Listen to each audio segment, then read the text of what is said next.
How valuable is Steph Curry's gravity? And what we know about gravity is how he gravitates players towards him. So, you know, like everyone kind of wants to stop Steph. So how valuable is that impact? We're going to check it out before we do, guys. Make sure you smash that subscribe and a follow button. Let's go. It's not exactly controversial to call Steph Curry the best shooter in basketball history. But what if I told you that he's the best screener to ever play the game?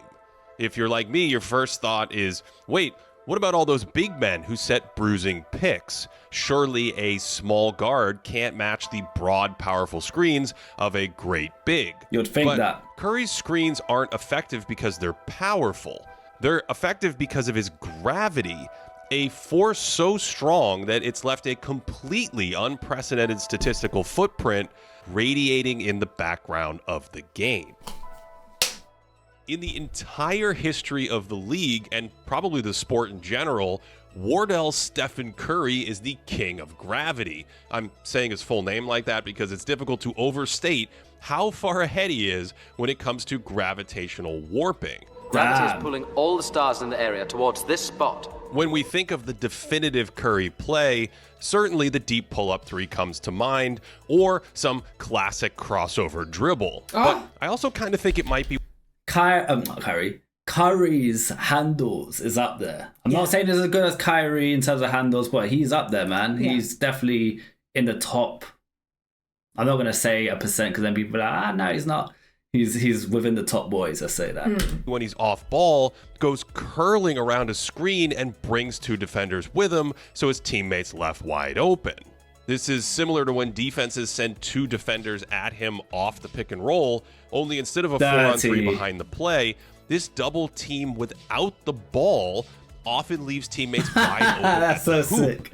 This is so a completely different animal than the traditional on-ball double team because the defense is always focused on the ball. So a traditional double has a singular focus where the other three help defenders are coordinating to react to what the ball handler does. But when there's a double team away from the ball, most defenders are still focused on the ball. Even if help defenders recognize the breakdown, their attention is still split between the ball threat and the off-ball threat. After all, you can't just forget about the ball handler. The first rule of defense is stopping the ball for a very good reason. What it is, if Curry couldn't shoot as good as he shoots, yeah, he would have all the movement, but he won't be as much of a threat. Because obviously if he wasn't landing the 3-pointers the way he does, I feel like people will be less amplified on trying to lock him down. But because he can practically score from anywhere on the court, that's what makes him an even bigger threat. Because once he got that ball, what's going to follow? Most likely a 3-pointer. But even, like you say, I feel like his handles are very good as well. It's not just his shots, he's perfected his shots. He has, man. It's too much. I think because he doesn't really dunk, so that's probably why he's perfected them. He had to have a strength elsewhere. And that's what makes him unique as well. But he's very good at handling. And as we watched a previous video, he's still dangerous even though when he doesn't have the ball on him. Because he's a threat when he has the ball. Yeah. So they're trying to lock him down. Even when he doesn't have the ball, it's like, what's this guy going to do? Yeah. What's his next move? True. So these off-ball double teams are typically more destructive than traditional doubles, and besides drilling threes himself, these gravity assists lead to tons of home runs and at a massive amount of offensive value. Look, see, he don't even By have the the way, ball. I wouldn't object to calling They're just chasing Curry him. assists or even Miller assists, but that gets clunky when it's a play that requires a passer to get an actual assist. Anyway, there are some games where Steph never has one of these gravity assists, but there are also a ton of games where he has multiple gravity assists, manufacturing easy layups without touching the ball. And while this is probably Curry's most prevalent kind of gravity assist, Steph's gravity shows up in other places as well. See, he doesn't have the ball. It's particularly nasty on handoff actions where the ball handler's left completely uncovered. Even though defenders often watch the ball, the speed of these actions catches them entirely off guard. And so that gravitational pull on the ball handler's defender as well creates a red carpet to the rim. Opponents will... I'm liking this guy's breakdown. He's proper breaking it down. Guys, is there anyone apart from Curry who has that Curry gravity? It's only Curry. Please. Let us know. Is there anyone else? It's only Curry, guys. Because it seems like Curry's got the most gravity in the league, but correct me if I'm wrong. Organically roam off weak shooters like Draymond Green to help protect the paint.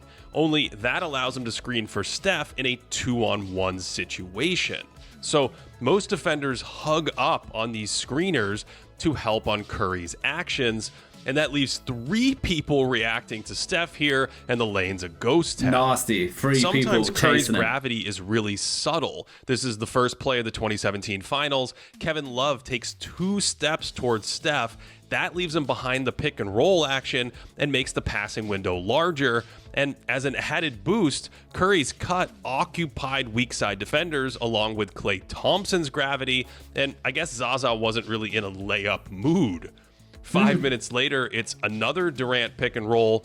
Curry's defender is in position to help, but just glues himself to Steph. And this time it's a bucket.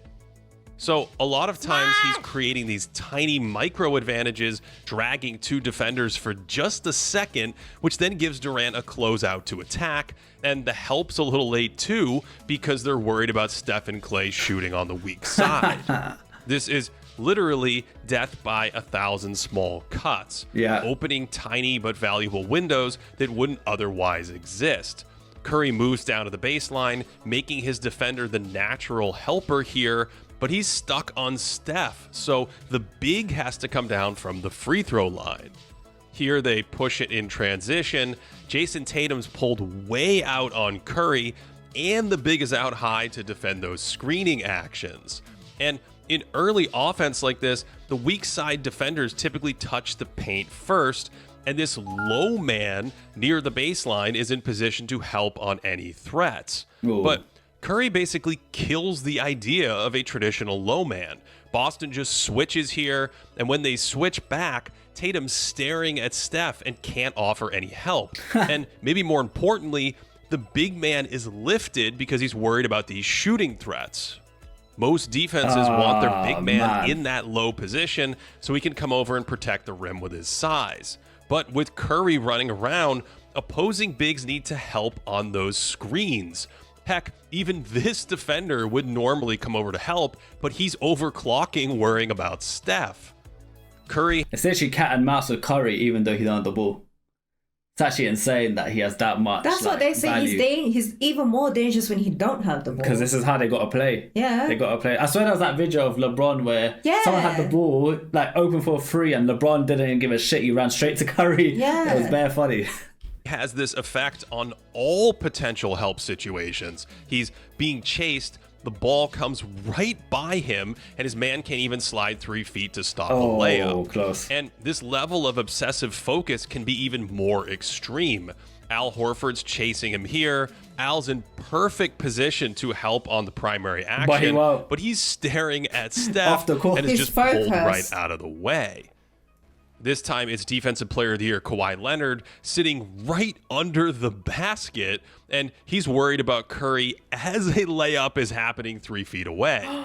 And this might be my favorite. That's insane. If we look at what the camera sees, Curry actually walks Fred VanVleet into perfect help position. But when we watch the play in real life, VanVleet is so telescoped on Steph that he gets dunked on without even knowing it. He's thinking, how the hell did that happen? Teams will just outright face guard Curry on entire possessions, which provides yet another gravitational boost for his teammate. You know what it is? I don't think they're doing nothing wrong, because at the end of the day, that player guarding Steph like that is taking Steph out of the game to some extent. That player is not as valuable and as good as Steph 90% of the time, because Curry's Curry. He's one of a kind. So him like being utilized for Curry leaves a 4v4 situation on the court. He just needs to hope his team's on point enough to, because as long as he's got Curry, who's their number 1 superstar, the team needs to sort out the rest of the players. But sometimes there's more than one person. Well, that's bad communication. When they double team him, that's just dumb.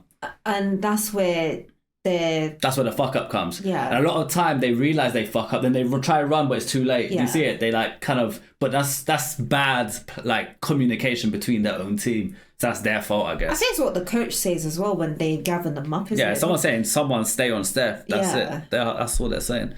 It's again, these aren't the explicit double-teamed off-ball assists we've seen, but playing 4-on-4 is just a little harder than 5 versus 5 for the defense because there's more space to cover with 4 bodies and one less defender to slide over and help. Curry knows this, so he'll happily stay outside sometimes. Here, pointing out exactly where Memphis will run out of defenders after that primary action. And the 50-foot face guard is just one of many extreme defenses that's been concocted over the years to stop Steph's scoring, including a box and one and a variety of Steph-specific zones from teams hoping to limit Curry's shooting in exchange for his teammates getting shots that aren't quite as efficient as when he's running around destroying conventional coverages. Some of the most extreme forms of his gravity also come in transition, where the speed magnifies everything. Instead of running back to the paint, defenders will often stay on the outside with Steph, and suddenly it's a 2-on-1 instead of a 3-on-2. And when 2 players jump toward Curry in transition, the results are genuinely comical, with defenders basically parting the Red Sea for a superstar dribbling the ball toward the basket. That's insane. Now, notice just how many different ways Curry's gravity opens up easy shots for his teammates. He perpetually stretches out defenses, often destroys the idea of traditional help, distracts defenders standing right in the lane, breaks transition principles, and gashes teams by curling off screens. And on all of these plays, he's rewarded with 0 points and 0 assists.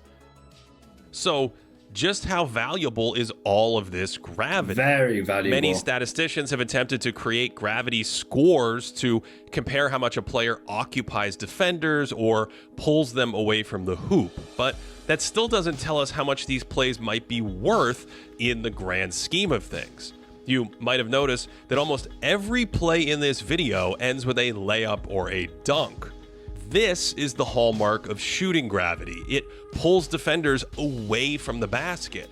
So perhaps the only current way to really capture gravity like this is to look at how someone's teammates shoot at the rim when he's on the court versus off of it. I've compiled multi-year samples of every scoring, shooting, and assist leader this century. From left to right is the change in rim frequency for a player's teammates when he's on versus off the court. From bottom to top is the change in teammates' field goal percentage at the rim. For instance, Kyle Korver's Atlanta teammates took 30% of their shots at the rim without him, but that number jumped to 36% when he played, a 6% increase, and they shot 3% better on those shots too. So when Curry's Reggie Miller high. played without Jamal Tinsley at the end of his career, his teammates took 5% more of their shots at the rim with a 3% jump in field goal percentage. Most movement shooters with large sample sizes follow this pattern of opening up the rim for teammates while improving their field goal percentage, sometimes even spiking field goal percentage. W to this creator, man. He went in, and this data comparison, like, that must have been so hard to do for practically every player. Insane. We should watch more of his videos. Yeah, I want to look into his channel for sure. And Curry's teammate Klay Thompson actually shows the second biggest impact on the rim if we remove Durant and Curry from the lineups. Damn. When Klay plays without them, the other Warriors' rim frequency jumps 8%, and their rim field goal percentage is a whopping 9% better. This matches the great passers of the century who are diming up their teammates directly at the rim to get them these easy shots. Deep breaths. Hurry. In order to show you Steph Curry's impact, Let's go. I need to resize Jimmy the style. graph because Jimmy High Roller without does. Klay or Kevin Durant, Curry's teams shot 18% more of their shots at the rim, with a 5% jump in field goal percentage to boot. Steph actually had one of the best gravitational footprints in 2013 and 14, but the sorcery of his range, volume, and perpetual movement took hold in 2016 when a cartoonish 48% of his teammates' shots came at the rim in minutes without Klay Thompson. Unreal. For perspective there, only 7 teams this century have even taken 40% of their shots at the rim. And this is huge because the rim is the highest value shot on the court. So even if Golden State shot the same field goal percentage at the basket, Curry would be nearly doubling the number of 60% shots that his teammates are taking. Now, some of this effect still comes from Curry's passing out of on-ball gravity situations, where he's a plenty good passer himself. But he also moved off-ball more under Coach Steve Kerr. So most of this value is the totality of all that off-ball gravity. We can also see the silhouette of this gravity in how often these rim attempts are assisted. The Warriors were outliers in the pace and space era for assisted shots at the rim. 2/3 of all of their layups were assisted during the Durant years. That's 17% ahead of league average. And some of that was having almost no post players or elite penetrators, but the percentage of those rim scores that were assisted spiked with Steph, jumping to 21% ahead of league average. And there's one final area all this shooting gravity leaves its mark: when Curry is screening. Because no one wants to leave him, Steph often eliminates 2 defenders with his picks. So on a play like this with 2 staggered screens, the second screen defender would normally just switch here, but he's stuck in Steph's orbit and it's a total breakdown. Heck, Curry doesn't even need to make contact to have an effect. His defender's hugging him, the other defender tries to avoid the screen, but that just creates a runway to the rim. And here he's setting up a back screen, and because his defender's facing the wrong way, that's pretty much all she wrote. When teams deny him the ball by top blocking like this, screening is actually an awesome counter because Curry's defender is just in no position to help, which again eliminates 2 players. And I think the most powerful part of Steph's screening game is it can come from nowhere. So his cuts turn into screens and catch the defense off guard. Since so many defenders don't want to leave him, when those cuts become picks, it is just game over. And this works on or off the ball, where he can run around looking for a shot, then just morph into a screener, and that crazy gravity takes both defenders out of the equation. These random little butt screens are probably my favorite. Is it a cut? No, it's a pick that no one is ready for. And again, that kind of destroys the idea of screening coverages. He takes out Domantas Sabonis. His own man doesn't even care about the ball, and no one on the weak side had any idea a ball screen was coming. In addition to the surprise element, little guys get away with more contact sometimes when they set screens. And Steph will get physical, sometimes getting hard, sturdy picks that are completely legal, but other times he can blur the lines by getting a little chip block as he flies on by. Remember, Curry's defenders are super glued to him because of his perpetual danger as a potential shooter. So he's a live threat all the time, even right here. And if his defender pays attention to the ball handler, Steph can just fake the screen and run into open space. Then shoots. This ability to fake or ghost a screen. This is why they have to stay on him, because the second they don't, he's open, 3 points. Yep. And it's just... 99% of the time it's landing. Not to mention traditional bigs can't match in terms of screening value. Good pass. There's even an off-ball version too, where Curry doesn't set the pick but slips instead, and that can draw in more defenders. And he really blends his cutting and screening game away from the ball because it's hard to tell which mode he's in. For instance, is he getting ready to cut off this screen here, or is he setting the screen for Klay instead? Here's another one. Is he getting ready to fly out for a 3 on this or turn into a screener and we're back to layupville? He can even fake setting a screen, slowing down here to create confusion. Then he turns back into a shooter and that just buckles the defense. All this... He's just stunning the defense. They don't know what to do. He's making them run into each other. He's doing on screening and he's off screening. He's in control. He's taking the piss. He's mastered that knowledge of how to drag someone and where to place them. This is why Steph Curry is the GOAT. He's definitely in that discussion. He is in my the opinion. GOAT. Ambiguity makes his screens that much deadlier. Instead of curling off a Draymond pick, he screens for Green. They don't want to switch, and it's free throws. And Steph uses this back screen as a counter when he's being hugged or face guarded like this, because his defender can't help on that basket cut. So think about the decision making here. Curry knows the defense is hugging him. Instead of looking for a screen, he wants to set one as a counter, tells Draymond to go so he can take out Steven Adams, and that is a screen assist. If we look at off-ball screening in the entire optical tracking era, Curry doesn't set the most screens. He's too busy shooting and ball handling, but his off-ball screening ranks #1 in efficiency, and even folding in on-ball screens, he's still first across the decade, just ahead of sharpshooters Kevin Durant and Jamal Murray.